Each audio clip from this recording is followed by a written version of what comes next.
राजा रुक्मांगद की आज्ञा से रानी संध्यावली का कार्तिक मास में कृच्छ्र व्रत प्रारंभ करना, धर्मांगद की एकादशी के लिए घोषणा, मोहिनी का राजा से एकादशी को भोजन करने का आग्रह और राजा की अस्वीकृति। मोहिनी बोली, राजेंद्र, आपने कार्तिक मास में उपवास के विषय में जो बातें कही है वे बहुत उत्तम है, पर राजाओं के लिए 3 ही कर्म प्रधान रूप से बताए गए हैं। पहला कर्म है दान देना, दूसरा प्रजा का पालन करना तथा तीसरा है विरोधी राजाओं से युद्ध करना। आपको यह व्रत नहीं करना चाहिए। मैं तो आपके बिना कहीं 2 घड़ी भी नहीं रह सकती, फिर 30 दिनों तक मैं आपसे अलग कैसे रह सकती हूँ। वसुधापते, आप जहाँ उपवास करना उचित मानते हैं वहाँ उपवास न करके महात्मा ब्राह्मणों को भोजन दान करें, अथवा यदि उपवास आवश्यक ही हो तो आपकी जो ज्येष्ठ पत्नी है वे ही यह सब व्रत आदि करें। मोहिनी के ऐसा कहने पर राजा रुक्मांगद ने संध्यावली को बुलाया। बुलाने पर वे प्रचुर दक्षिणा देने वाले महाराज के पास तत्काल आ पहुंची और हाथ जोड़कर बोली, प्राणनाथ, दासी को किस लिए बुलाया? आज्ञा कीजिए, मैं उसका पालन करूंगी। रुक्मांगद ने कहा, भामिनी, मैं तुम्हारे शील, स्वभाव और कुल को जानता हूँ। तुम्हारे आदेश से ही मैंने मोहिनी के साथ दीर्घ काल तक निवास किया है।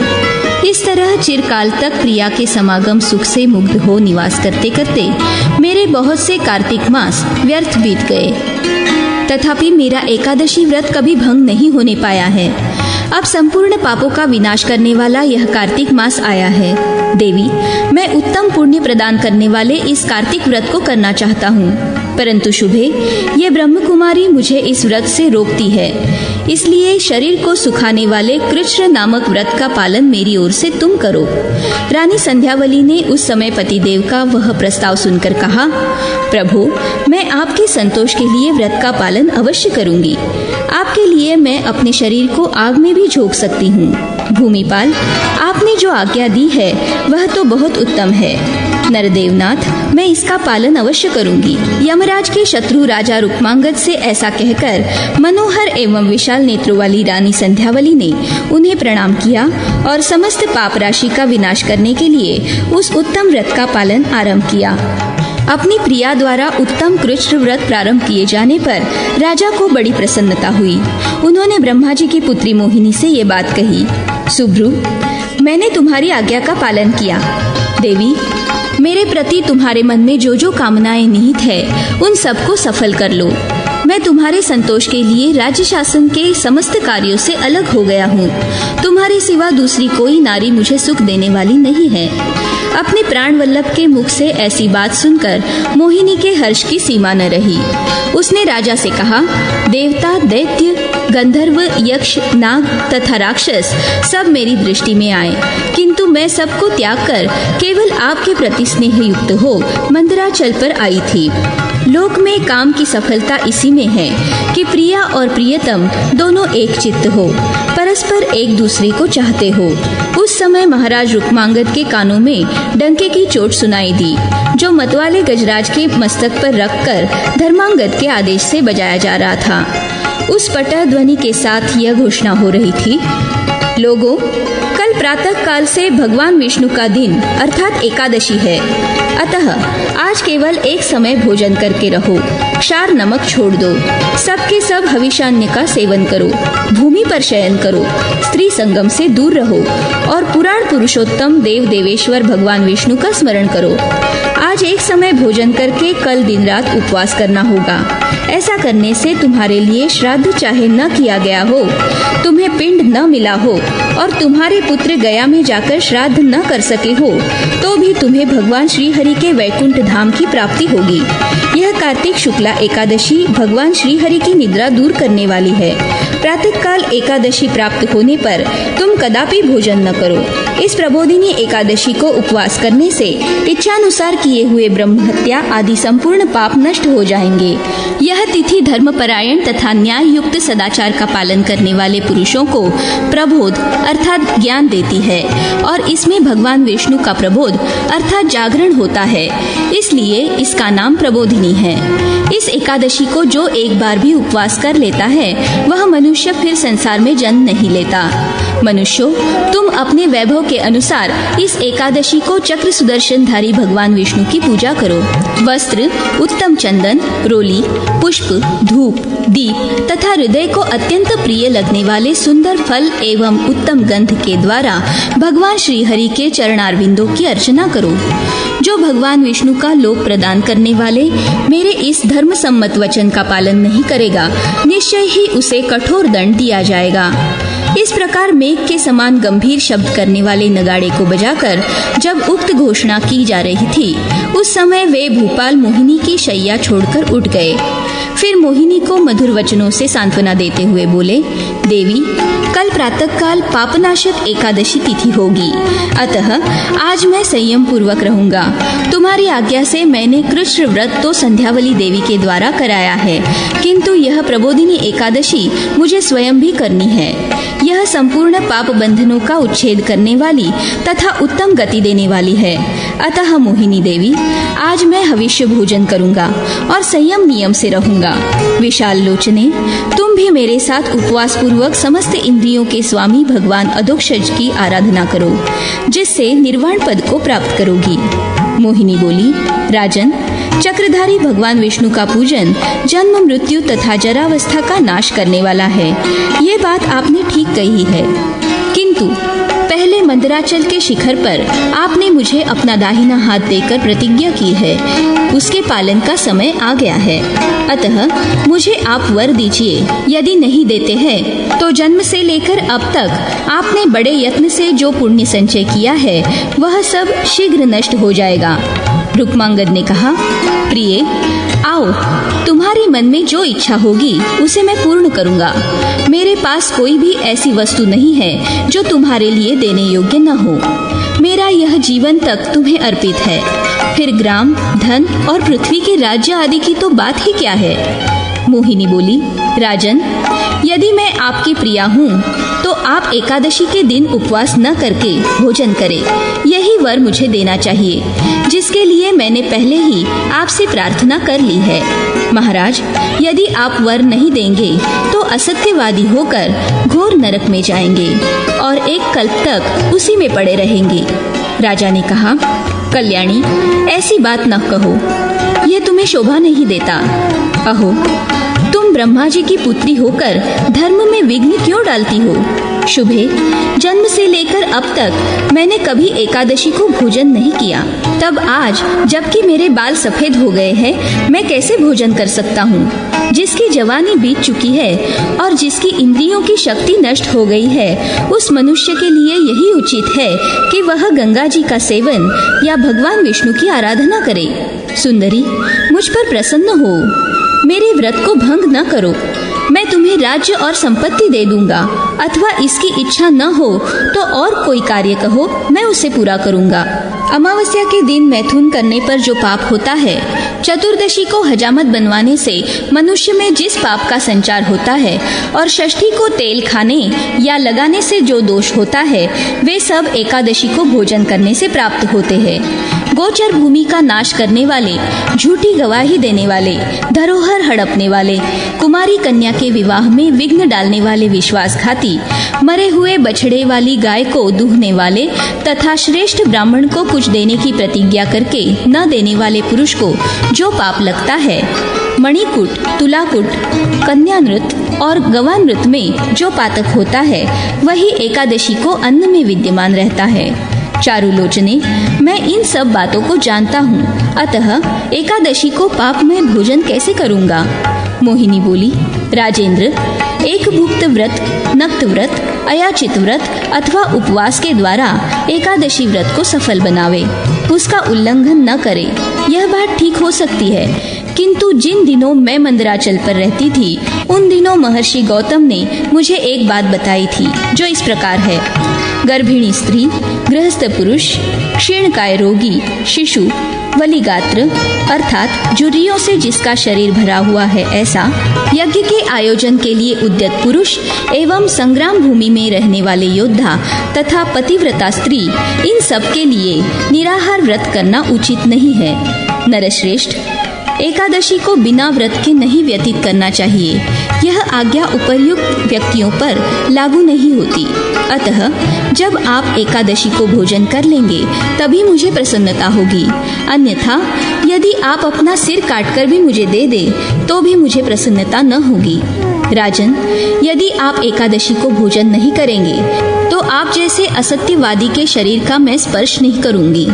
महाराज, समस्त वर्णों और आश्रमों में सत्य की ही पूजा होती है। महीपते, आप जैसे राजाओं के यहाँ तो सत्य का विशेष आदर होना चाहिए। सत्य से ही सूर्य तपता है, सत्य से ही चंद्रमा प्रकाशित होते हैं। भूपाल, सत्य पर ही यह पृथ्वी टिकी हुई है और सत्य ही संपूर्ण जगत को धारण करता है।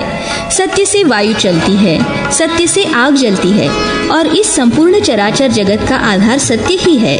सत्य के ही बल से समुद्र अपनी मर्यादा के आगे नहीं बढ़ता। राजन, सत्य से ही बंधकर विंध्य पर्वत ऊंचा नहीं उठता और सत्य के ही प्रभाव से युवती स्त्री समय बीतने पर कभी गर्भ धारण नहीं करती। सत्य में स्थित होकर ही वृक्ष समय पर फूलते फलते दिखाई देते हैं। महीपते, मनुष्यों के लिए दिव्य लोक आदि के साधन का आधार भी सत्य ही है। सहस्त्रों अश्वमेध यज्ञों से भी बढ़कर सत्य ही है। यदि आप असत्य का आश्रय लेंगे तो मदिरा पान के तुल्य पातक से लिप्त होंगे। राजा रुक्मांगद द्वारा मोहिनी के आक्षेपों का खंडन, एकादशी व्रत की वैदिकता, मोहिनी द्वारा गौतम आदि ब्राह्मणों के समक्ष अपने पक्ष की स्थापना। राजा बोले, वरानने, गिरि श्रेष्ठ मंदराचल पर एकादशी को भोजन करने के विषय में तुमने जो महर्षि गौतम की कही हुई बात बताई है वह कथन पुराण सम्मत नहीं है। पुराण में तो विद्वानों का किया हुआ यह निर्णय स्पष्ट रूप से बताया गया है कि एकादशी तिथि को भोजन न करे। फिर मैं एकादशी को भोजन कैसे करूंगा? एकादशी के दिन क्षीणकाय पुरुषों के लिए मुनीश्वरों ने फल, मूल, दूध और जल को अनुकूल एवं भोज्य बताया है। एकादशी को किसी के लिए अन्न का भोजन किन्हीं महापुरुषों ने नहीं कहा है। जो लोग ज्वर आदि रोगों के शिकार है उनके लिए तो उपवास और उत्तम बताया गया है। धार्मिक पुरुषों के लिए एकादशी के दिन उपवास शुभ एवं सद्गति देने वाला कहा गया है। अतः तुम भोजन करने के लिए आग्रह न करो, इससे मेरा व्रत भंग हो जाएगा। इसके सिवा तुम्हें जो भी रुचिकर प्रतीत हो वह कार्य मैं अवश्य करूंगा। मोहिनी ने कहा, राजन, आप एकादशी को भोजन करें, इसके सिवा दूसरी कोई बात मुझे अच्छी नहीं लगती। एकादशी के दिन यह उपवास का विधान वेदों में नहीं देखा जाता है।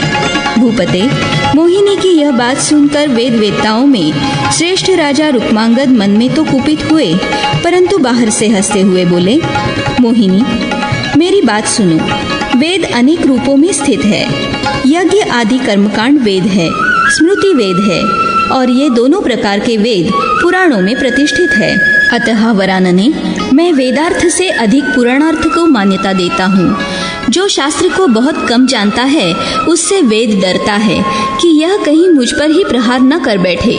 सब विषयों का निर्णय इतिहास और पुराणों ने पहले से करके रखा है। वेदों में जो नहीं देखा गया वह सब स्मृति में दृष्टिगोचर होता है। वेदों और स्मृतियों में जो बात नहीं देखी गई है उसका वर्णन पुराणों ने किया है। प्रिय, हत्या आदि पापों का प्रायश्चित तथा रोगी के औषध का वर्णन भी पुराणों में मिलता है। उन प्रायश्चितों के बिना पाप की शुद्धि नहीं हो सकती। सुब्रू, वेदों, वेद के उपांगों, पुराणों तथा स्मृतियों द्वारा जो कुछ कहा जाता है वह सब वेद में ही बताया गया है, ऐसा मानना चाहिए। वरानने, पुराण बार बार यही दोहराते हैं कि एकादशी प्राप्त होने पर भोजन नहीं करना चाहिए, भोजन नहीं करना चाहिए। पिता को कौन नहीं प्रणाम करेगा? कौन माता की पूजा नहीं करेगा? कौन सरिताओं में श्रेष्ठ गंगा के समीप नहीं जाएगा? और कौन है जो एकादशी को भोजन करेगा? कौन वेद की निंदा करेगा? कौन ब्राह्मण को नीचे गिराएगा? कौन परस्त्री गमन करेगा और कौन एकादशी को अन्न खाएगा? मोहिनी ने कहा, घूर्णिके, तुम शीघ्र जाकर वेद विद्या के पारंगत ब्राह्मणों को यहाँ बुला लाओ, जिनके वाक्य से प्रेरित होकर ये राजा एकादशी को भोजन करे। उसकी बात सुनकर घूर्णिका गई और वेद विद्या से सुशोभित गौतम आदि ब्राह्मणों को बुलाकर मोहिनी के पास ले आई। उन वेद वेदांग के पारंगत ब्राह्मणों को आया देख राजा सहित मोहिनी ने प्रणाम किया। वह वह अपना काम बनाने के प्रयत्न में लग गई थी। महिपाल, प्रज्वलित अग्नि के समान तेजस्वी वे सब ब्राह्मण सोने के सिंहासनों पर बैठे। तदनंतर उनमें से वयोवृद्ध ब्राह्मण गौतम ने कहा, देवी, सब प्रकार के संदेह का निवारण करने वाले तथा अनेक शास्त्रों में कुशल हम सब ब्राह्मण यहाँ आ गए हैं। जिसके लिए हमें बुलाया गया है वह कारण बताइए।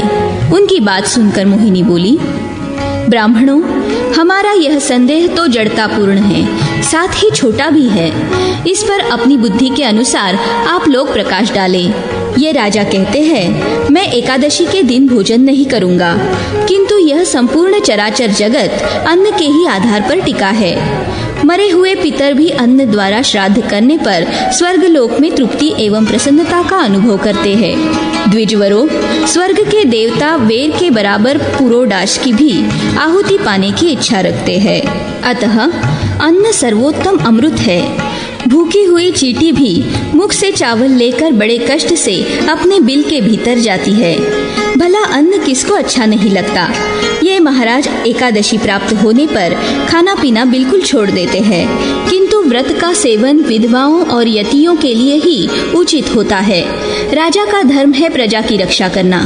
वह धर्म अर्थ काम मोक्ष चारों पुरुषार्थों का फल देने वाला है।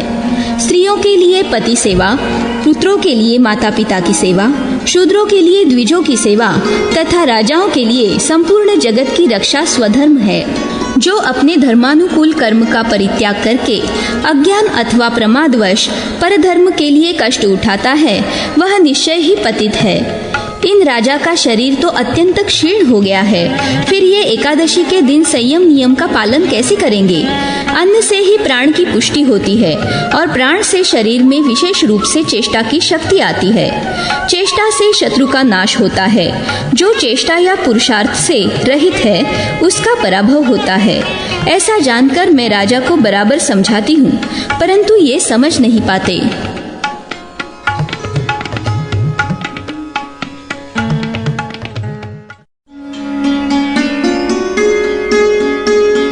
राजा के द्वारा एकादशी के दिन भोजन विषयक मोहिनी तथा ब्राह्मणों के वचन का खंडन, मोहिनी का रुष्ट होकर राजा को त्याग कर जाना और धर्मांगद का उसे लौटा कर लाना एवं पिता से मोहिनी को दी हुई वस्तु देने का अनुरोध करना।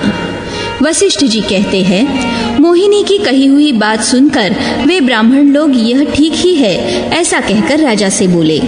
ब्राह्मणों ने कहा, राजन, आपने जो यह पुण्यमय शपथ कर ली है कि दोनों पक्षों की एकादशी को भोजन नहीं करना चाहिए, वह निश्चय शास्त्र दृष्टि से नहीं, अपनी बुद्धि से ही किया गया है। जो अग्निहोत्री है उनके लिए दोनों संध्याओं में भोजन का विधान है। ब्राह्मण आदि 3 वर्ण के लोग होमावशिष्ट अर्थात यज्ञशिष्ट अन्न के भोक्ता बताए गए हैं। प्रभु, जो सदा अस्त्र शस्त्र उठाए ही रहते हैं और दुष्ट पुरुषों को संयम में रखते हैं, ऐसे भूपालों के लिए विशेषतः उपवास कर्म कैसे उचित हो सकता है। शास्त्र से या अशास्त्र से आपने इस व्रत के लिए जो प्रतिज्ञा कर ली है वह ठीक है, किंतु आप ब्राह्मणों के साथ भोजन करें, इससे आपका व्रत भंग नहीं हो सकता। यह वचन सुनकर राजा के मन में बड़ा क्रोध हुआ, पर वे उन ब्राह्मणों से मधुरवाणी में बोले, विप्रवरों, आप लोग सब प्राणियों को मार्ग दिखाने वाले हैं, अतः आपको ऐसी बातें नहीं कहनी चाहिए। जो लोग एकादशी के दिन उपवास का विधान करने वाले वचन को अर्थात केवल यतियों और विधवाओं के लिए ही विहित बताते हैं, वे ठीक नहीं कहते हैं। वैष्णवों का कहीं ऐसा मत नहीं है। आप लोगों ने जो यह कहा है कि राजाओं के लिए उपवास का विधान नहीं है, उसके विषय में वैष्णवाचार लक्षण के वचन सुनाता हूँ, आप लोग सुने। मदिरा कभी नहीं पीनी चाहिए, ब्राह्मण को कभी नहीं मानना चाहिए, धर्मज्ञ पुरुष को जुए का खेल नहीं खेलना चाहिए और एकादशी के दिन भोजन नहीं करना चाहिए। नहीं करने योग्य कार्य को करके कौन 100 वर्षों तक जीवित रहता है?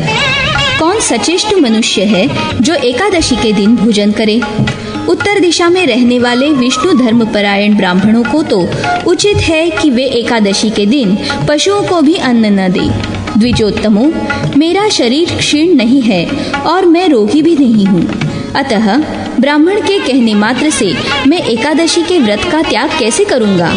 मेरा पुत्र धर्मांगद इस भूतल की रक्षा कर रहा है, अतः मैं लोक या प्रजा की रक्षा रूप धर्म से भी शून्य नहीं हूँ। मेरा कोई भी शत्रु नहीं है। द्विजवरों, ऐसा जानकर आप लोगों को वैष्णव व्रत का पालन करने वाले मेरे प्रतिकूल कोई व्रतनाशक वचन नहीं कहना चाहिए। देवता, दानव, गंधर्व, राक्षस, सिद्ध, ब्राह्मण, हमारे पिता भगवान विष्णु, भगवान शिव अथवा मोहिनी के पिता श्री ब्रह्मा जी, सूर्य अथवा और कोई लोकपाल स्वयं आकर कहे तो भी मैं एकादशी को भोजन नहीं करूंगा। द्विजो, इस पृथ्वी पर विख्यात यह राजा रुक्मांगद अपनी सच्ची प्रतिज्ञा को कभी निष्फल नहीं कर सकता। ब्राह्मणों, इंद्र का तेज क्षीण हो जाए, हिमालय बदल जाए, समुद्र सूख जाए तथा अग्नि अपनी स्वाभाविक उष्णता को त्याग दे, तथापि मैं एकादशी के दिन उपवास रूप व्रत का त्याग नहीं करूंगा। विप्रगण, तीनों लोकों में यह बात प्रसिद्ध हो चुकी है और डंके की चोट से दोहराई जाती है कि जो लोग रुक्मांगद के गांव, देश तथा अन्य स्थानों में एकादशी को भोजन करेंगे वे पुत्र सहित दंडनीय एवं वध्य होंगे और उनके लिए इस राज्य में ठहरने का स्थान नहीं होगा। एकादशी का दिन सब यज्ञों से प्रधान, पाप नाशक, धर्मवर्धक, मोक्षदायक तथा जन्म रूपी बंधन को काटने वाला है। यह तेज की निधि है और सब लोगों में इसकी प्रसिद्धि भी है। इस तरह के शब्द की घोषणा होने पर भी यदि मैं एकादशी को भोजन करता हूँ तो पाप का प्रवर्तक हो जाऊंगा। मेरा व्रत भंग हो जाने पर मुझे जन्म देने वाली माता अपने को व्यर्थ मानेगी तथा ब्राह्मण, देवता तथा पितर निराश होंगे। जो वेद, पुराण और शास्त्रों को नहीं मानता वह अंत में सूर्यपुत्र यमराज की पुरी में जाता है। जो वमन करके फिर उसे खाता है उसी के समान वह भी है जो अपनी प्रतिज्ञा तथा व्रत को भंग कर देता है। वेद, शास्त्र, पुराण, संत महात्मा तथा धर्मशास्त्र कोई भी ऐसे नहीं है जो भगवान विष्णु के प्रिय कार्य के योग्य एकादशी के दिन भोजन का विधान करते हो। एकादशी के दिन का व्रत भगवान विष्णु के पद को देने वाला है। उस दिन क्षयाह तिथि होने पर भी अन्न भोजन की बात मूढ़ पुरुष ही कर सकते हैं। राजा की यह बात सुनकर मोहिनी भीतर ही भीतर जल उठी और क्रोध से आंखें लाल करके पति से बोली, राजन, तुम मेरी बात नहीं स्वीकार करते हो तो धर्म भ्रष्ट हो जाओगे। पृथ्वीपते, तुमने वर देने के लिए अपना हाथ सौंपा था। अपनी उस प्रतिज्ञा का उल्लंघन करके यदि दिए हुए वचन का पालन न करोगे तो मैं चली जाऊंगी। नरेश, अब मैं न तो तुम्हारी प्यारी पत्नी हूँ और न तुम मेरे पति। तुम अपने वचन को मिटाकर धर्म का नाश करने वाले हो। तुम्हें धिक्कार है। ऐसा कहकर मोहिनी बड़ी उतावली के साथ उठी और जिस प्रकार सती देवी महादेव जी को छोड़कर गई थी उसी प्रकार वह राजा को छोड़कर ब्राह्मणों को साथ ले उसी समय वहां से चल दी। उस समय ब्रह्मा जी की मानस पुत्री मोहिनी, हा तात, हा जगन्नाथ, जगत की सृष्टि, स्थिति और संहार करने वाले परमेश्वर, मेरी सुध लो, इन शब्दों का जोर जोर से उच्चारण करती हुई विलाप कर रही थी। इसी समय धर्मांगद सारी पृथ्वी का परिभ्रमण करके घोड़े पर चढ़े हुए आए। उनके मन में कोई ईर्ष्या द्वेष नहीं था। उन्होंने मोहिनी की वह पुकार अपने कानों सुन ली थी। धर्मांगद बड़े पितृभक्त थे। धर्ममूर्ति रुक्मांगद कुमार तुरंत घोड़े से उतर पड़े और पिता के चरणों के समीप गए। उन्हें प्रणाम करके धर्मांगद ने फिर उठकर हाथ जोड़ उन श्रेष्ठ ब्राह्मणों को प्रणाम किया। राजन, तदनंतर रोष युक्त हृदय वाली मोहिनी को शीघ्र गति से बाहर जाती देख धर्मांगद बड़े वेग से सामने गए और हाथ जोड़कर बोले, माँ, किसने तुम्हारा अपमान किया है? देवी, तुम तो पिताजी को अधिक प्रिय हो, आज रुष्ट कैसे हो गई? इन ब्राह्मणों के साथ इस समय तुम कहाँ जा रही हो? धर्मांगद की बात सुनकर मोहिनी बोली, बेटा, तुम्हारे पिता झूठे हैं, जिन्होंने अपना हाथ मुझे देकर भी उसे व्यर्थ कर दिया। अतः तुम्हारे पिता रुक्मांगद के साथ रहने का अब मेरे मन में कोई उत्साह नहीं है। धर्मांगद ने कहा, देवी, तुम जो कहोगी उसे मैं तुरंत करूंगा। माँ, तुम क्रोध न करो, तुम पिताजी को अधिक प्रिय हो, अतः उनके पास लौट चलो। मोहिनी बोली, वत्स, मुंह मांगा वरदान देने की शर्त रखकर तुम्हारे पिता ने मंदराचल पर मुझे अपनी पत्नी बनाया था। देवेश्वर भगवान शिव इसके साक्षी हैं। किंतु तुम्हारे पिता रुक्मांगद अब उस प्रतिज्ञा से गिर गए हैं। राजकुमार, मैं उनसे सुवर्ण, धन, हाथी, घोड़े, गांव या बहुमूल्य वस्त्र नहीं मांगती हूँ जिससे उनकी आर्थिक हानि हो। देहधारियों में श्रेष्ठ बेटा धर्मांगद, जिससे वे अपने शरीर को पीड़ा दे रहे हैं, वही वस्तु मैंने उनसे मांगी है, किंतु वे मोहवश उसे भी नहीं दे रहे हैं। नृपनंदन, उन्हीं के शरीर की भलाई के लिए, उन्हीं के सुख के लिए मैंने वर मांगा है, किंतु वे नृपश्रेष्ठ उसे न देकर आज भयंकर असत्य के दलदल में फंस गए हैं। असत्य मदिरा पान के समान घृणित पाप है। इस कारण तुम्हारे पिता को मैं त्याग रही हूँ। अब उनके साथ मेरा रहना नहीं हो सकता। मोहिनी का ये वचन सुनकर पुत्र धर्मांगद ने कहा, मेरे जीते जी मेरे पिता कभी झूठे नहीं हो सकते। वरारोहे, तुम लौटो, मैं तुम्हारा मनोरथ पूर्ण करूंगा। देवी, मेरे पिता ने पहले कभी असत्य भाषण नहीं किया है, फिर वे महाराज मुझ पुत्र के होते हुए असत्य कैसे बोलेंगे? जिनके सत्य पर देवता, असुर तथा मानवों सहित संपूर्ण लोक स्थित है, जिन्होंने यमराज के घर को पापियों से शून्य कर दिया है, जिनकी कीर्ति रोज बढ़ रही है और उससे संपूर्ण ब्रह्मांड मंडल व्याप्त हो गया है, वे ही भूपाल शिरोमणि असत्य भाषण में तत्पर कैसे हो सकते हैं? मैंने महाराज का वचन सुना नहीं है, फिर उनके परोक्ष में तुम्हारी बात पर कैसे विश्वास कर लूं? शुभानने, मुझ पर दया करके लौट चलो। राजन, धर्मांगद का यह कथन सुनकर मोहिनी लौटी। सूर्य के समान तेजस्वी रुक्मांगद जिस शैया पर मृतक के समान लेटे थे, उसी पर धर्मांगद ने मोहिनी को बिठाया। वह शैया सुवर्ण से विभूषित, अनुपम और मनोहर थी।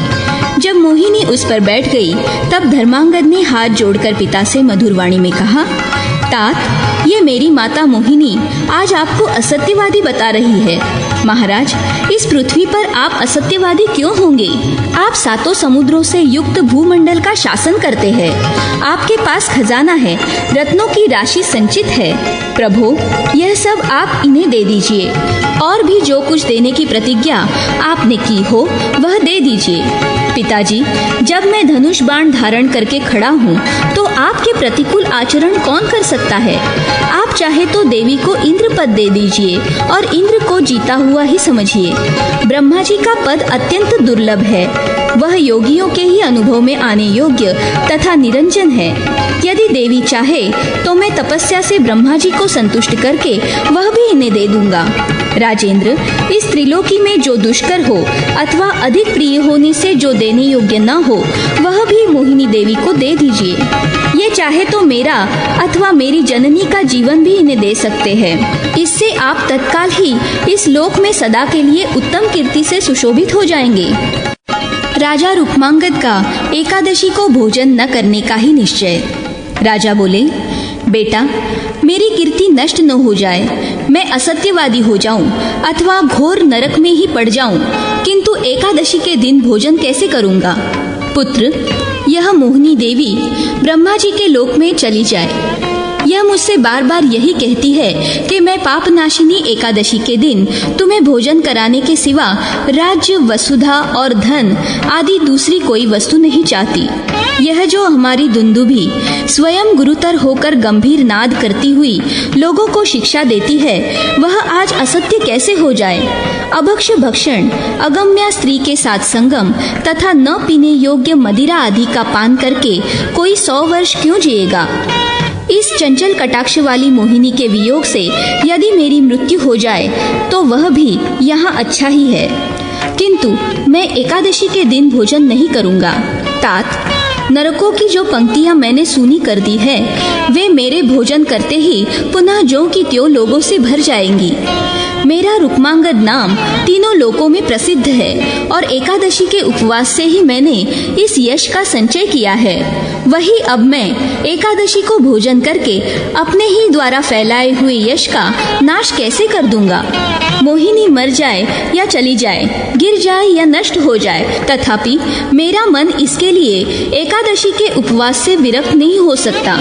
स्त्री पुत्र आदि कुटुंबी जनों के साथ मैं अपने शरीर का त्याग कर सकता हूँ, हूँ, परंतु भगवान मधुसूदन के पुण्यमय दिवस एकादशी को अन्न का सेवन नहीं करूँगा। संध्यावली मोहिनी संवाद। रानी संध्यावली का मोहिनी को पति की इच्छा के विपरीत चलने में दोष बताना। वशिष्ठ जी कहते हैं, पिता की बात सुनकर पुत्र धर्मांगद ने अपनी कल्याणमयी माता संध्यावली को शीघ्र ही बुलाया। पुत्र के कहने से वे उसी क्षण महाराज के समीप आई। धर्मांगद ने उनसे मोहिनी तथा पिता की भी बातें कह सुनाई और निवेदन किया, माँ, दोनों की बातों पर विचार करके मोहिनी को सांत्वना दो। यह एकादशी के दिन राजा को भोजन कराने पर तुली हुई है। मेरे पिता जिस प्रकार सत्य से विचलित न हो और एकादशी को भोजन भी न करे, ऐसा कोई उपाय निकालो। ऐसा होने पर ही दोनों का मंगल होगा। राजन, पुत्र की बात सुनकर संध्यावली देवी ब्रह्मपुत्री मोहिनी से उस समय मधुर वाणी में बोली, वाह मोरू, आग्रह न करो। एकादशी प्राप्त होने पर अन्न मात्र में पाप का संपर्क हो जाता है, अतः महाराज किसी प्रकार भी उसका आस्वादन नहीं कर सकते। तुम राजा का अनुसरण करो, ये हम लोगों के सनातन गुरु है। जो नारी सदा अपने पति की आज्ञा का पालन करती है, उसे सावित्री के समान अक्षय तथा निर्मल लोक प्राप्त होते हैं। देवी, यदि उन्होंने पहले मंदराचल पर काम से पीड़ित होकर तुम्हें अपना हाथ दिया है, तो उस समय इन्होंने योग्यायोग्य का विचार नहीं किया। जो देने लायक वस्तु है उसे तो वे दे ही रहे हैं, और जो नहीं देने योग्य वस्तु है उसको तुम मांगो भी मत। जो सन्मार्ग में स्थित है उसे यदि विपत्ति भी प्राप्त हो तो वह कल्याणमयी होती है। सुभगे, जिन्होंने बचपन में भी एकादशी के दिन भोजन नहीं किया है, वे इस समय वृद्धावस्था में भगवान विष्णु के पुण्यमय दिवस को अन्न कैसे ग्रहण करेंगे? तुम इच्छानुसार कोई दूसरा अत्यंत दुर्लभ वर मांग लो, उसे महाराज अवश्य दे देंगे। उन्हें भोजन कराने के हठ से निवृत्त हो जाओ। देवी, मैं धर्मांगद की जननी हूँ। यदि तुम मुझे विश्वसनीय मानती हो तो सातों द्वीप, नदी, वन और पर्वत सहित इस संपूर्ण राज्य को और मेरे जीवन को भी मांग लो। विशाल लोचने, यद्यपि मैं ज्येष्ठ हूँ, तथापि पति के लिए छोटी सपत्नी की भी चरण वंदना करूँगी। तुम प्रसन्न हो जाओ। जो वचन से और शपथ दोष से पति को विवश करके उनसे न करने योग्य कार्य करा लेती है, वह पाप परायणा नारी नरक में निवास करती है। वह भयंकर नरक से निकलने के बाद 12 जन्मों तक शुकरी की योनि में जन्म लेती है, तत्पश्चात चांडाली होती है। सुंदरी, इस प्रकार पाप का परिणाम जानकर मैंने तुम्हें सखी भाव से मना किया है। कमलानने, धर्म की इच्छा रखने वाले मनुष्य को उचित है कि वह शत्रु को भी अच्छी बुद्धि अर्थात नेक सलाह दे। फिर तुम तो मेरी सखी के रूप में स्थित हो, अतः तुम्हें क्यों न अच्छी सलाह दी जाए। संध्यावली की बात सुनकर मोहकारिणी मोहिनी सुवर्ण के समान सुंदर कांति वाली पति की ज्येष्ठ प्रिया से उस समय इस प्रकार बोली, सुभ्रु, तुम मेरी माननीय हो, मैं तुम्हारी बात मानूंगी। नारदादि विद्वान महर्षियों ने ऐसा ही कहा है। देवी, यदि राजा एकादशी के दिन भोजन न करे तो उसके बदले एक दूसरा कार्य करे जो तुम्हारे लिए मृत्यु से अधिक कष्टदायक है। शुभे, वह कार्य मेरे लिए भी दुखदायक है, तथापि दैववश मैं वह बात कहूंगी जो तुम्हारे प्राण लेने वाली है। तुम्हारे ही नहीं, पति देव के, प्रजा वर्ग के तथा पुत्र वधुओं के भी प्राण हर लेने वाली वह बात है। उससे मेरे धर्म का नाश तो होगा ही, मुझे भारी कलंक की भी प्राप्ति होगी। उस बात को कर दिखाना तो दूर है, मन में उसके करने का विचार भी लाना संभव नहीं है। यदि तुम मेरे उस वचन का पालन करोगी तो इस संसार में तुम्हारी बड़ी भारी कीर्ति फैलेगी, पति देव को भी यश मिलेगा, तुम्हें स्वर्ग लोक की प्राप्ति होगी, तुम्हारे पुत्र की सब लोग प्रशंसा करेंगे और मुझे चारों ओर से धिक्कार मिलेगा। वशिष्ठ जी कहते हैं, राजन, मोहिनी की बात सुनकर देवी संध्यावली ने किसी तरह धैर्य धारण किया और उस मोहिनी से कहा, कहो कहो, क्या बात है? तुम कैसा वचन बोलोगी जिससे मुझे दुख होगा? मुझे अपने पति के सत्य की रक्षा में कभी कोई दुख नहीं हो सकता। स्वामी के हित का साधन करते समय मेरे इस शरीर का अंत हो जाए, मेरे पुत्र की मृत्यु हो जाए अथवा संपूर्ण राज्य का नाश हो जाए, तथापि मुझे कोई व्यथा नहीं होगी। सुंदरी, जिस पत्नी के पति उसके व्यवहार से दुखी होते हैं, वह समृद्धिशालिनी हो तो भी उस पापिनी की अधोगति ही कही गई है। वह 70 युगों तक पूय नामक नरक में पड़ी रहती है। तत्पश्चात भारतवर्ष में 7 जन्मों तक छछूंदर होती है। उसके बाद काक योनि में जन्म लेती है। फिर क्रमशः श्रुगाली, गोधा और गाय होकर शुद्ध होती है। अतः तुम मांगो, मैं पति के हित के लिए तुम्हें अवश्य अभिष्ट वस्तु प्रदान करूंगी। वरानने, मेरा धन, शरीर, पुत्र अथवा अन्य कोई वस्तु जो चाहो मांगो। स्त्रियों के लिए एकमात्र पति के सिवा संसार में दूसरा कौन देवता है। मोहिनी का संध्यावली से उसके पुत्र का मस्तक मांगना और संध्यावली का उसे स्वीकार करते हुए विरोचन की कथा सुनाना।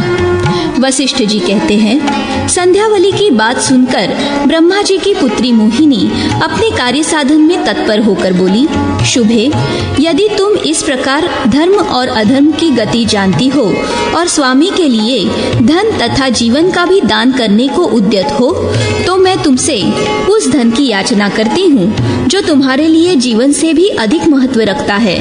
तुम्हारे पति राजा रुक्मांगद यदि एकादशी के दिन भोजन नहीं करेंगे तो वे अपने हाथ में तलवार लेकर धर्मांगद के चंद्रमंडल सदृश सुंदर एवं मनोहर कुंडल भूषित मस्तक को, जिसमें अभी मूछ नहीं उगी है, काटकर तुरंत मेरी गोद में गिरा दे। मोहिनी का वह कड़वे अक्षरों से युक्त वचन सुनकर देवी संध्यावली शीत पीड़ित कदली के समान क्षण भर के लिए कांप उठी। तदनंतर श्रेष्ठ वर्ण वाली महारानी धैर्य धारण कर हंसती हुई सुंदर मुख वाली मोहिनी से बोली, सुभ्रु, पुराणों में द्वादशी अर्थात एकादशी के संबंध में वर्णित कुछ गाथाएं सुनी जाती है जो स्वर्ग और मोक्ष प्रदान करने वाली है। धन को त्याग दे, स्त्री, जीवन और घर को भी छोड़ दे, देश, राजा और मित्र को भी त्याग दे, अत्यंत प्रिय व्यक्ति को भी त्याग दे, परंतु दोनों पक्षों की पवित्र द्वादशी अर्थात एकादशी का त्याग न करे, क्योंकि पुत्र, भाई, सुहृद और प्रियजन सब संबंधी यही काम देते हैं, किंतु द्वादशी अर्थात एकादशी इहलोक और परलोक में भी अभिष्ट साधन करती है। अतः द्वादशी अर्थात एकादशी के प्रभाव से सब मंगल ही होगा। शुभे, मैं तुम्हारी प्रसन्नता के लिए धर्मांगद का मस्तक दिलाऊंगी। शोभने, मेरी बात पर विश्वास करो और सुखी हो जाओ। भद्रे, इस विषय में एक प्राचीन इतिहास सुना जाता है, उसे मैं कहती हूँ, तुम सावधान होकर सुनो। पूर्व काल में विरोचन नाम से प्रसिद्ध एक धर्मपरायण दैत्य थे। उनकी पत्नी विशालाक्षी ब्राह्मण पूजन में तत्पर रहती थी। सुभ्रु, वह प्रतिदिन प्रातःकाल एक ऋषि को बुलाकर विधि पूर्वक उनकी पूजा करती और प्रसन्न चित्त हो भक्ति भाव से उनका चरणोदक लेती थी। उन दिनों हिरण्यकशिपु के मारे जाने पर सब देवता प्रहलाद पुत्र विरोचन से भी सदा शंकित रहते थे। एक दिन वे इंद्र आदि देवता बृहस्पति जी की सलाह लेते हुए बोले, हम लोग शत्रुओं से बहुत पीड़ित हैं, इस समय हमें क्या करना चाहिए। उनका यह वचन सुनकर देवगुरु बृहस्पति ने कहा, देवताओं, आज दुख में पड़े हुए तुम सब लोगों को अपना यह कष्ट भगवान विष्णु से निवेदन करना चाहिए। अमित तेजस्वी गुरु का यह भाषण सुनकर सब देवता विरोचन के प्राण नाश का संकल्प लेकर भगवान विष्णु के समीप गए। वहां जाकर उन्होंने अनेक प्रकार की स्तुतियों से सुरश्रेष्ठ श्रीहरि का स्तवन किया। देवता बोले, देवताओं के भी अधिदेवता अमित तेजस्वी भगवान विष्णु को नमस्कार है। भक्तों के विघ्न का निवारण करने वाले नरहरि को नमस्कार है। महात्मा वामन को नमस्कार है। वाराह रूपधारी भगवान को नमस्कार है। प्रलयकालीन समुद्र में निवास करने वाले मत्स्य रूप माधव को नमस्कार है। पीठ पर मंदराचल को धारण करने वाले भगवान कूर्म को नमस्कार है। भृगु नंदन परशुराम तथा क्षीर सागर शाही भगवान नारायण को नमस्कार है। संपूर्ण जगत के स्वामी श्री राम को नमस्कार है। विश्व के शासक तथा साक्षी रूप श्री हरि को नमस्कार है। शुद्ध दत्तात्रेय स्वरूप और दूसरों की पीड़ा दूर करने वाले कपिल रूपधारी भगवान को नमस्कार है। धर्म को धारण करने वाले सनकादि महात्मा जिनके स्वरूप है, उन यज्ञमय भगवान को नमस्कार है। ध्रुव को वरदान देने वाले नारायण को नमस्कार है। महान पराक्रमी पृथु को नमस्कार है। विशुद्ध अंतकरण वाले ऋषभ को और हयग्रीवावतारधारी श्री हरि को नमस्कार है। आगम स्वरूप भगवान हंस को नमस्कार है तथा अमृत कलश धारण करने वाले धन्वंतरी को नमस्कार है। एवं वासुदेव, संकर्षण, प्रद्युम्न और अनिरुद्ध जिनके व्यूह रूप शरीर है, उन भगवान श्री कृष्ण को नमस्कार है। ब्रह्मा, शंकर, स्वामी कार्तिकेय, गणेश, नंदी और भृंगी रूप में भगवान विष्णु को नमस्कार है। जो बद्रिकाश्रम में नर नारायण रूप से गंधमादन पर्वत पर निवास करते हैं, उन भगवान को नमस्कार है। जो जगदीश्वरपुरी में जगन्नाथ नाम धारण करते हैं, सेतुबंध में रामेश्वर नाम से विख्यात होते हैं तथा द्वारका और वृंदावन में श्री कृष्ण रूप से रहते हैं, उन परमेश्वर को नमस्कार है। जिनकी नाभि से कमल प्रकट हुआ है, उन भगवान विष्णु को नमस्कार है। प्रभु, आपके चरण, हाथ और नेत्र सभी कमल के समान है, आपको नमस्कार है। आप कमला देवी के प्रतिपालक भगवान केशव को बारंबार नमस्कार है। सूर्य रूप में आपको नमस्कार है। चंद्रमा रूप धारण करने वाले आपको नमस्कार है। इंद्रादि लोकपाल आपके स्वरूप है, आपको नमस्कार है। प्रजापति स्वरूप धारण करने वाले आपको नमस्कार है। संपूर्ण प्राणियों का समुदाय आपका स्वरूप है। आप जीव स्वरूप, तेजोमय, जय, विजयी, नेता, नियम और क्रिया रूप है, आपको नमस्कार है। निर्गुण, निरीह, नीतिज्ञ तथा निष्क्रिय रूप आपको नमस्कार है। बुद्ध और कल्कि ये दोनों आपके सुप्रसिद्ध अवतार विग्रह है। आप ही क्षेत्रज्ञ जीव तथा अक्षर परमात्मा है, आपको नमस्कार है। आप गोविंद, विश्वंभर, अनंत, आदि पुरुष, शांग धनुषधारी, शंखधारी, गदाधर, चक्र सुदर्शनधारी, खड्गहस्त, शूलपाणी, समस्त शस्त्रास्त्रघाती, शरणदाता, वरणीय तथा सबसे परे परमात्मा है, आपको नमस्कार है। आप इंद्रियों के स्वामी और विश्वमय है। यह संपूर्ण जगत आपका स्वरूप है, आपको नमस्कार है। काल आपकी नाभि है, आप काल स्वरूप है। चंद्रमा और सूर्य आपके नेत्र है, आपको नमस्कार है। आप सर्वत्र परिपूर्ण, सबके सेव्य तथा परात्पर पुरुष है, आपको नमस्कार है।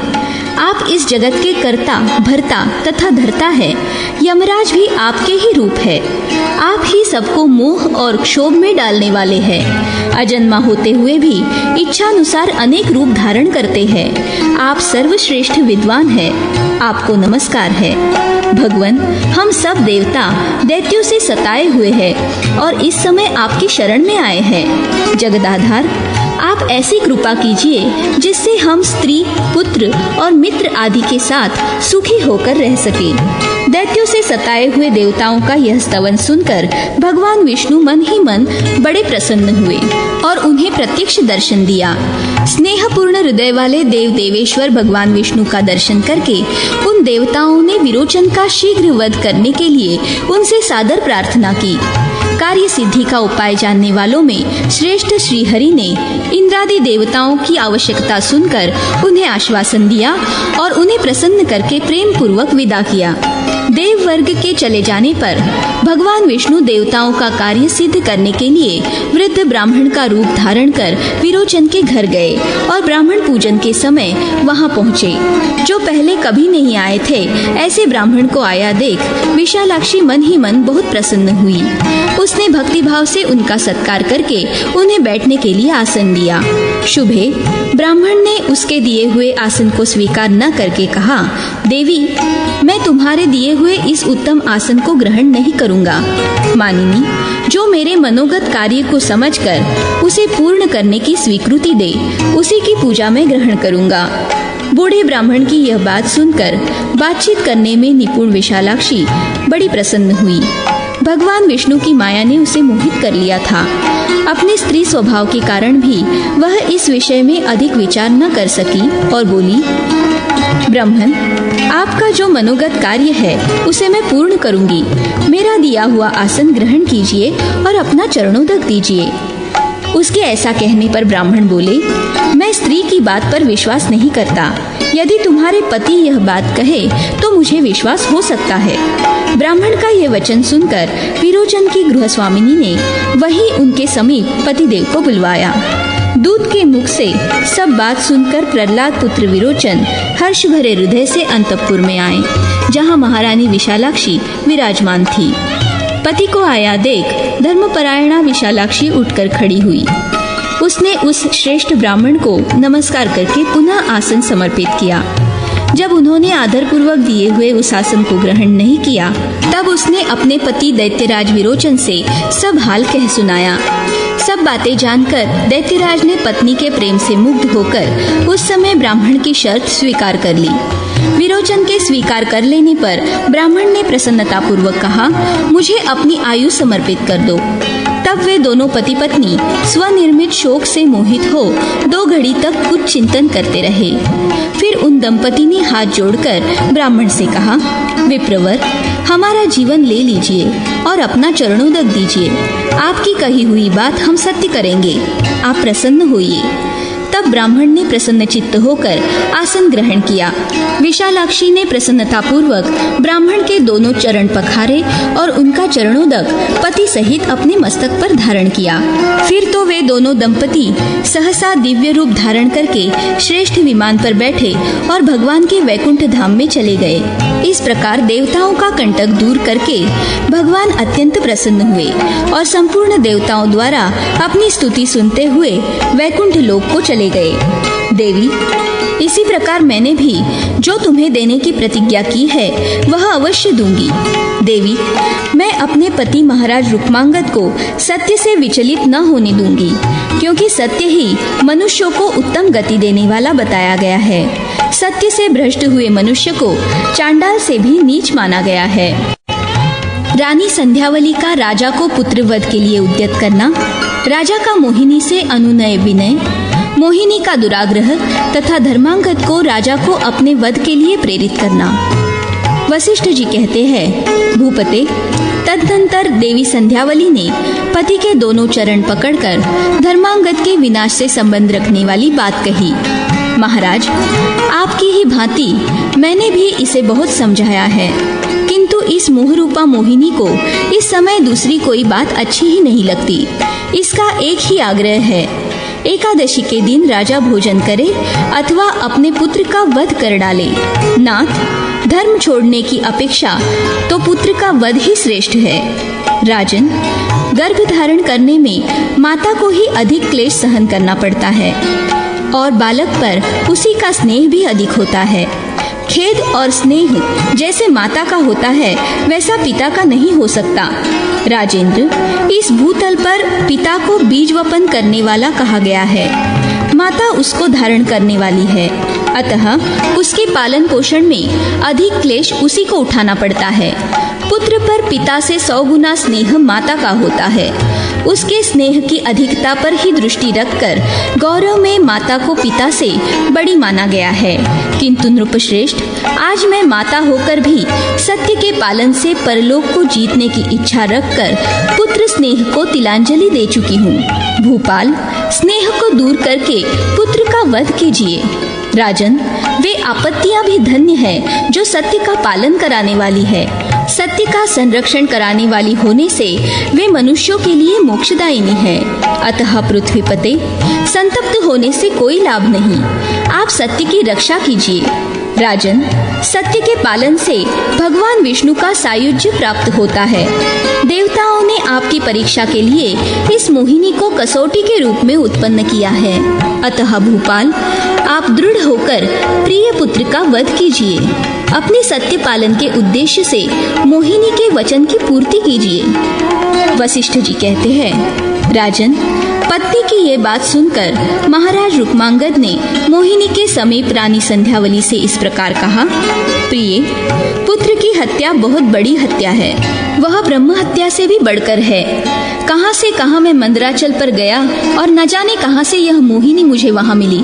देवी, यह स्त्री नहीं, धर्मांगद का नाश करने के लिए साक्षात कालप्रिया काली है। धर्मांगद धर्मज्ञ, विनयशील तथा प्रजा को प्रसन्न रखने वाला है।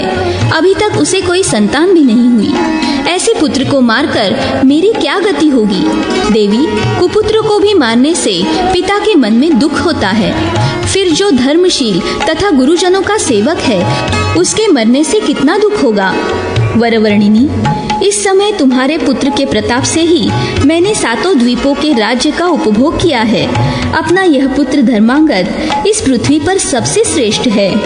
मनोहरांगी, वह मेरे समूचे कुल का सम्मान बढ़ाने वाला है। सुंदरी, मोहिनी मोह में डूबकर केवल मुझे दुख ही दे रही है।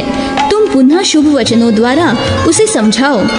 अपनी प्रिय पत्नी संध्यावली से ऐसा कहकर राजा उस समय मोहिनी से इस प्रकार बोले, शुभे, मैं एकादशी को भोजन नहीं करूंगा और पुत्र की हत्या भी नहीं कर सकूंगा। अपने को और संध्यावली देवी को आरे से चीर सकता हूँ अथवा तुम्हारे कहने से कोई और भी भयंकर कर्म कर सकता हूँ। सुब्रू, पुत्र के संबंध में यह दुष्टतापूर्ण आग्रह छोड़ दो। बताओ, पुत्र धर्मांगद को मार देने से तुम्हें क्या फल मिलेगा? मुझे एकादशी को भोजन करा देने से तुम्हारा क्या लाभ होगा? वरानने, मैं तुम्हारा दास हूँ, सेवक हूँ और सर्वथा तुम्हारे अधीन हूँ। सौभाग्यशालिनी, मैं तुम्हारी शरण में आया हूँ। सुंदरी, कोई दूसरा वर मांग लो। देवी, मुझ पर कृपा करो, पुत्र की भिक्षा दे दो। गुणवान पुत्र दुर्लभ है और एकादशी का व्रत भी दुर्लभ है। इस पृथ्वी पर गंगा जी का जल दुर्लभ है, भगवान विष्णु का पूजन दुर्लभ है तथा स्मृतियों का संग्रह भी दुर्लभ है, एवं भगवान विष्णु का स्मरण एवं चिंतन भी अत्यंत दुर्लभ है। साधु पुरुषों का संग दुर्लभ है तथा भगवान की भक्ति भी दुर्लभ ही बताई गई है। वरवर्णिनी, मृत्यु काल में भगवान विष्णु का स्मरण भी दुर्लभ ही है। ऐसा समझकर मेरा धर्म रक्षा विषयक वचन स्वीकार करो। मैंने सब विषय भोग लिए, निष्कंटक राज्य भी कर लिया, किंतु मेरे पुत्र ने तो अभी संसार के विषयों का सुख देखा ही नहीं, अतः उसकी हत्या कदापि नहीं करूंगा। मोहिनी, अपने ही हाथ से अपने पुत्र का वध, ओह, इससे बढ़कर पाप और क्या होगा? मोहिनी ने कहा, राजन, मैंने तो पहले ही कह दिया है, एकादशी को भोजन करो और इच्छानुसार बहुत वर्षों तक पृथ्वी का शासन करते रहो। मैं पुत्र का वध नहीं कराऊंगी। एकादशी को तुम्हारे भोजन कर लेने मात्र से ही मेरा प्रयोजन सिद्ध हो जाएगा। पृथ्वीपते, तुम्हारे पुत्र की मृत्यु से मेरा कोई मतलब नहीं है। राजन, यदि पुत्र प्रिय है तो एकादशी के दिन भोजन करो। महिपाल, इस धर्म विरोधी विलाप से क्या लाभ? मेरी बात मानो और यत्न पूर्वक सत्य की रक्षा करो। राजन, मोहिनी जब ऐसी बात कह रही थी उसी समय धर्मांगद वहां आ गए और मोहिनी की ओर देखकर उसे प्रणाम करके सामने खड़े हो विनीत भाव से बोले, भामिनी, तुम यही लो, अर्थात मेरे वध रूपी वर को ही ग्रहण करो। इसके विषय में तनिक भी शंका न करो। ऐसा कहकर उन्होंने राजा के आगे एक चमकती हुई तलवार रख दी और अपने आप को भी समर्पित कर दिया। तत्पश्चात सत्य धर्म में स्थित हो पिता से कहा, पिताजी, अब आपको मुझे मारने में विलंब नहीं करना चाहिए। महाराज, आपने मेरी माता मोहिनी के समक्ष जो प्रतिज्ञा की है उसे सत्य कर दिखाइए। आपके हित के लिए मेरा मरना मुझे अक्षय गति देने वाला है और अपने वचन के पालन से आपको भी तेजस्वी लोक प्राप्त होंगे। अतः पुत्र के मारे जाने का जो महान दुख है उसको त्याग कर अपने धर्म का पालन कीजिए। इस मर्त्य शरीर का त्याग करने पर मेरे भावी जीवन का आरंभ अमर देह में होगा। वह मेरा दिव्य शरीर सब प्रकार के रोगों से रहित होगा। प्रभु, जो पुत्र पिता अथवा माता के हित के लिए मारे जाते हैं तथा राजन, जो गाय, ब्राह्मण, स्त्री, भूमि, राजा, देवता, बालक तथा आर्तजनों के लिए प्राण त्याग करते हैं, वे अत्यंत प्रकाशमय लोकों में जाते हैं। अतः शोक संताप से कोई लाभ नहीं। आप श्रेष्ठ तलवार से मेरा वध कीजिए। राजेंद्र, सत्य का पालन कीजिए और एकादशी को भोजन न कीजिए। मैंने अपने शरीर के वध के लिए जो बात कही है उसे सत्य कीजिए। महाराज, आपने मोहिनी को दाहिना हाथ देकर जो वचन दिया है उसका पालन न करने से असत्य का दोष लगेगा। उस भयंकर असत्य भाषण के पाप से अपने को बचाइए।